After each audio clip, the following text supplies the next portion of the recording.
शोभित अग्रवाल जी, गुरुग्राम महाराज। श्री हरिवंश महाराज जी। महाराज जी, सामान्य जीवन में कुछ ना कुछ रुकावटें प्रतीत होती रहती हैं, ऐसे में भजन में निरंतरता कैसे प्राप्त कर सकते हैं? अभ्यास के द्वारा। अभ्यास अभ्यास योग युक्तेन चेतसा नान्यगामिना। भगवान ने कहा है यदि हम ऐसा अभ्यास करें कि हमारा चित्त कहीं ना जाए। जब युद्ध जैसे घोर कर्म में भी भजन हो सकता है। मां मुनिस्मर युद्ध च, भगवान आदेश करते हैं मेरा स्मरण करते हुए युद्ध करो, तो हमें लगता है हर कार्य में हम भगवान का स्मरण कर सकते हैं। चूंकि हमारा अभ्यास नहीं है इसलिए स्मरण नहीं हो पाता, नहीं तो हर कार्य में हम जैसे देखो आप सुन रहे हो लेकिन एक बात अंदर कुछ और चल रही है, आपके अंदर चल रही ना। आप अभी देखो, अभी आप हमारी बात सुन रहे हो, एकाग्रता पूर्वक सुन रहे हो, लेकिन अंदर ही अंदर कुछ और चल रहा है। जहां तुम्हारे अंदर ही अंदर कुछ और चल रहा है, जो बचपन से किए हुए अभ्यास के कारण वो अंदर ही अंदर हमारा भजन चल रहा है और बाहर से हम बात कर रहे हैं। हमारा ये नहीं कि अब हम भजन छोड़ करके आपसे बात कर रहे हैं, हमारे भाव में वही बैठा हुआ है जो हम भजन करते हैं। तो अगर हम भजन का अभ्यास कर लें तो हम जो भी कार्य करते हैं वो भी कर, चाहे किसानी हो, व्यापार हो, नौकरी हो। अच्छा, हम कहते हैं मानो इतनी एकाग्रता नहीं है आपकी कि आप कार्य करते हुए भजन कर सके, तो हर समय कार्य नहीं करते रहते। जब आप कार्य नहीं कर रहे होते तब आप भजन कर लीजिए, और जो कार्य कर रहे हो उसे भगवान को समर्पित कर दीजिए। जैसे 4 घंटे आपने कोई कार्य किया तो 4 घंटे के बाद 1 मिनट के लिए अंतर मन से हे कृष्ण, हे राम, जो आप भगवान को मानते हो, हे भगवान, ये 4 घंटे कार्य हमने संसार का आपकी सेवा के लिए किया, कृष्णार्पणमस्तु।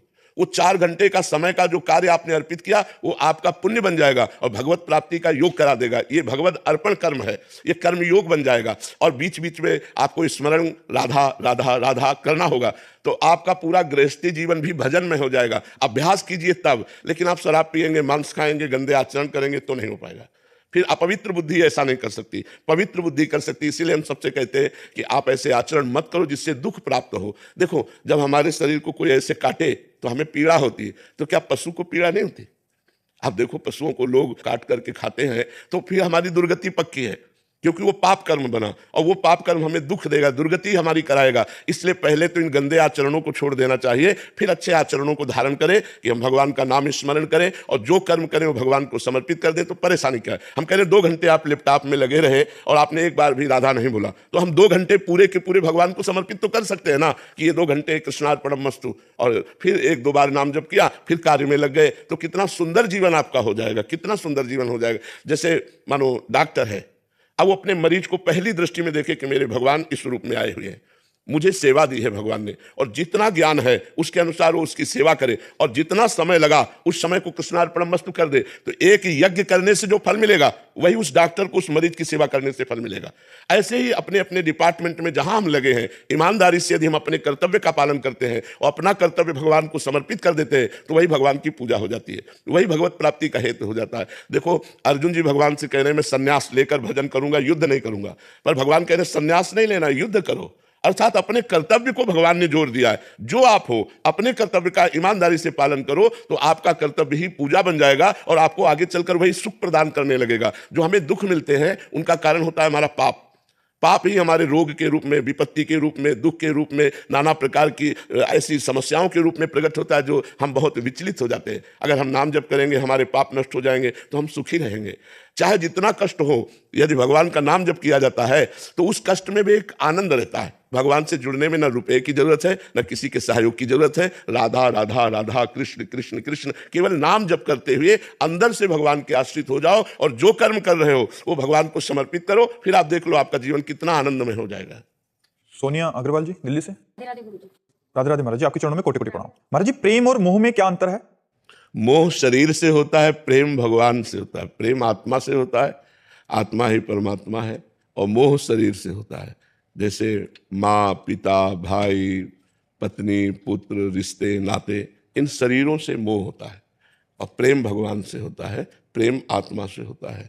प्रेम प्रतिक्षण वर्धमान है और मोह प्रतिक्षण नाश को प्राप्त होता है। प्रेम उज्ज्वल भास्कर है, मोह घोर अंधकार है। प्रेम संसार से उद्धार करने वाला है, मोह संसार में बांधने वाला है। मोह मूल बहुशूल प्रद, त्यागहु तम अभिमान। ये तम है, ये अंधकार है, इसका त्याग करना चाहिए। जो शरीर और संसार में मोह है, इसी के कारण भगवान से प्रेम नहीं हो पाता। मोह गए बिनु राम पद, होई न दृढ़ अनुराग। अनुराग माने प्रेम। भगवान से अनुराग इसीलिए नहीं हो पा रहा कि अपने शरीर और दूसरे शरीरों से हमें मोह हो गया है। मोह ये अज्ञान है। अज्ञान की निवृत्ति होने पर मोह का नाश हो जाता है। तो अज्ञान की निवृत्ति कैसे होती है? विवेक से। विवेक हो तो अज्ञान की निवृत्ति हो जाए। तो विवेक कैसे प्राप्त होता है? सत्संग से। बिन सत्संग विवेक न होई, राम कृपा बिन सुलभ न सोई। बिना भगवान की कृपा के सत्संग सुलभ नहीं होता, और बिना सत्संग के विवेक नहीं होता। और होए विवेक मोह भ्रम भागा, विवेक हुआ तो मोह रूपी भ्रम अज्ञान का नाश हो जाता है, तब भगवान से प्रेम होता है। तो प्रेम आत्मा और परमात्मा से होता है, मोह शरीरों से होता है। गुरुदेव भगवान ने आप एक बार बताए थे कि मन को शांत करने का सबसे अच्छा उपाय है कि राधा नाम को किसी ऑब्जेक्ट पे लिखा जाए। तो क्या गुरुदेव भगवान इसको हम आंख बंद करके अपने मानसिक पटल पे लिख सकते हैं? हाँ, बिल्कुल बिल्कुल बिल्कुल बिल्कुल लिख सकते हैं। आप अपने मस्तक पर लिख सकते हैं, आप अपने हृदय पे लिख सकते हैं, आप जहाँ चाहे वहाँ लिख सकते हैं। नाम को लिख करके जो जप करने का प्रक्रिया है वो बहुत उत्तम है, बहुत उत्तम। इससे बहुत जल्दी लाभ प्राप्त होता है।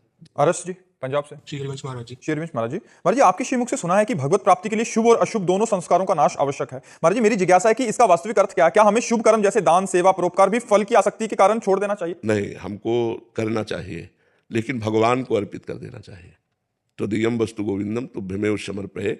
भगवान ने ही आपको धन दिया है, भगवान ने ही आपको शरीर दिया है, भगवान ने ही आपको बुद्धि दी है। तो सेवा इन्हीं से होती है, शरीर से होती है, बुद्धि से होती है और धन से होती है। तो हे भगवान, आपके द्वारा दी हुई वस्तु से आपकी ही सेवा हो रही है, और ये सेवा भी आपको समर्पित है। तो इससे भगवत प्राप्ति का योग बन जाएगा।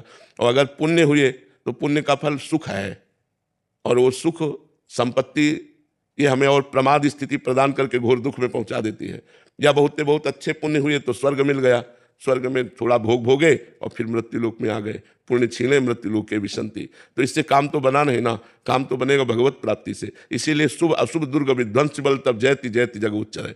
शरण निरापक पद रमित सकल अशुभ शुभ नंस, देत सहज निश्चल भगत सुजय जय श्री हरिवंश। शुभ और अशुभ दोनों का जब नाश हो जाता है तब भगवान के चरणों में अटल प्रेम होता है, अचल प्रेम होता है। और जब भगवान के चरणों में प्रेम हो जाता है तभी जीव को परम विश्राम मिलता है, परम आनंद की प्राप्ति होती है, आवागमन चक्र से जीव मुक्त हो जाता है। इसलिए भगवान से प्रेम होना अनिवार्य है, और उसके लिए हमें खूब नाम जप करना है, डट के नाम जप करना है।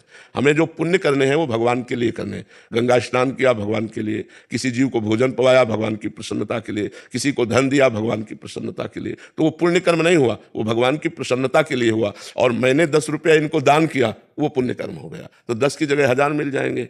तो हमारी बुद्धि जब 10 में ठीक नहीं है तो 1000 में कहाँ से ठीक हो जाएगी? श्री हरिवंश महाराज जी आपके मुख से राधा नाम की इतनी महिमा सुनी, लेकिन अपनी लाडली की सहसा प्रीति हरिवंश नाम है, तो फिर इसमें मन हरिवंश नाम, राधा वल्लभ नाम, शरणागत मंत्र, निज मंत्र सब हरिवंश है, कोई अलग थोड़ी है। राधा कहोगे तो हरिवंश है, हरिवंश कहोगे तो राधा है। शरणागत मंत्र जप कर रहे हो तो हरिवंश जप कर रहे हो, निज मंत्र जप कर रहे हो तो हरिवंश जप कर रहे हो, राधा वल्लभ जप कर रहे हो तो हरिवंश जप कर रहे हो। ये अलग नहीं है। हरिवंश का स्वरूप क्या है?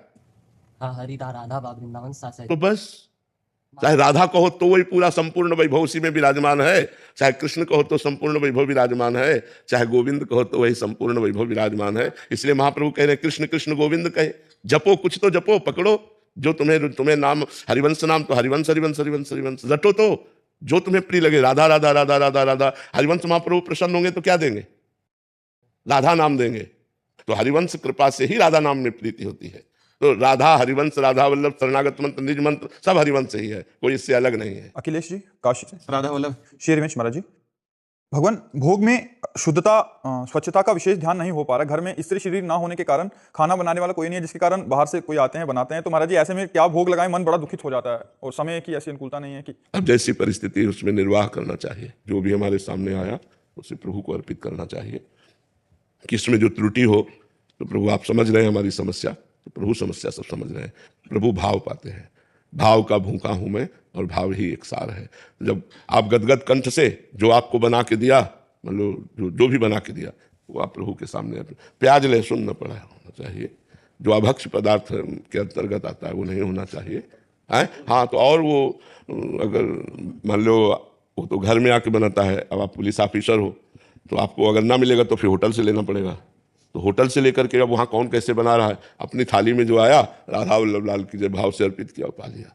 तो अब जब ऐसी परिस्थिति के अनुसार है ना, जहाँ जैसी परिस्थिति होती है वहाँ वैसी पूजा होती है, तो जैसी परिस्थिति वैसे के अनुसार चलो।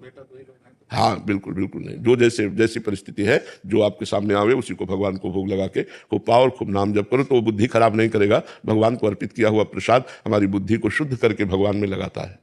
जनेश जी गुजरात से। जय श्री महाकाल। राधे राधे महाराज जी। महाराज जी, यदि हमें महादेव जी की सेवा में प्रवेश प्राप्त करना हो, कैलाश धाम तक पहुंचना हो, तो हम कैसे प्रवेश करें? उनके पावन प्रेम की प्राप्ति कैसे हो? हाँ, निरंतर शाम सदाशिव शाम सदाशिव शाम सदाशिव नाम जप करो, रोज भगवान शंकर का जलाभिषेक करो और बिल्व पत्र चढ़ाओ, और जो उनको प्रसन्नता प्राप्त करने वाले आचरण हैं वो आचरण करो, शास्त्र सम्मत। शास्त्र विरुद्ध आचरण पसंद नहीं है। और जल्दी प्रसन्न करना हो तो हरि की नाम लीला कथा भगवान शंकर को सुनाओ, बहुत जल्दी प्रसन्न हो जाएंगे। भगवान शंकर को हरि का नाम, हरि की लीला, हरि की कथा बहुत पसंद है। अगर उनको सुनाओ तो बहुत जल्दी प्रसन्न हो जाएंगे। देखो, हरि का चरणामृत गंगा जल है, भगवान शंकर अपने सिर पर धारण किए हुए हैं। इसलिए अगर भगवान शंकर का हम नाम जप करें, भगवान शंकर का रोज अभिषेक करें, जलाभिषेक करें, और भगवान को भगवान श्री हरि की चर्चा सुनावें, तो उससे बहुत जल्दी प्रसन्न हो जाएंगे। किसका प्रश्न था जी? दीपेश जी, कनाडा से। राधे राधे महाराज जी। महाराज जी, जब आपकी ओर, श्री जी की ओर देखते हैं तो असीम कृपा का अनुभव होता है, पर ये शरीर भगवत आश्रित होते हुए भी राग और द्वेष से भरा पड़ा है महाराज जी। इसके बाद भी क्या श्री जी स्वीकार करेंगे, और राग द्वेष कैसे हटे महाराज जी? श्री जी तो स्वीकार कर चुकी है, स्वीकार करेंगी नहीं। अगर स्वीकार न की होती तो आप हमारे सामने न बैठे होते, आप वृंदावन धाम न आए होते, आपको ये बातें न रुचती। ये बातें रुच रही हैं, आप वृंदावन धाम आए हैं, आप हमारे सामने बैठे हैं। ये प्रमाण है कि श्री जी ने आपको स्वीकार कर लिया है। हाँ, अब जो हमारी कमियां हैं उनको हम दूर करने का प्रयास करें। नाम जप करें, शास्त्र स्वाध्याय करें, संतों का संग करें, और जो हमें बात समझ में आ रही है, जो सुन करके हमने उपदेश समझे, उनको हम जीवन में धारण करें। पर हम धारण तभी कर सकते हैं जब हमारी पवित्र बुद्धि होगी। पवित्र बुद्धि ही में धारणा होती है। पवित्र बुद्धि कब होगी?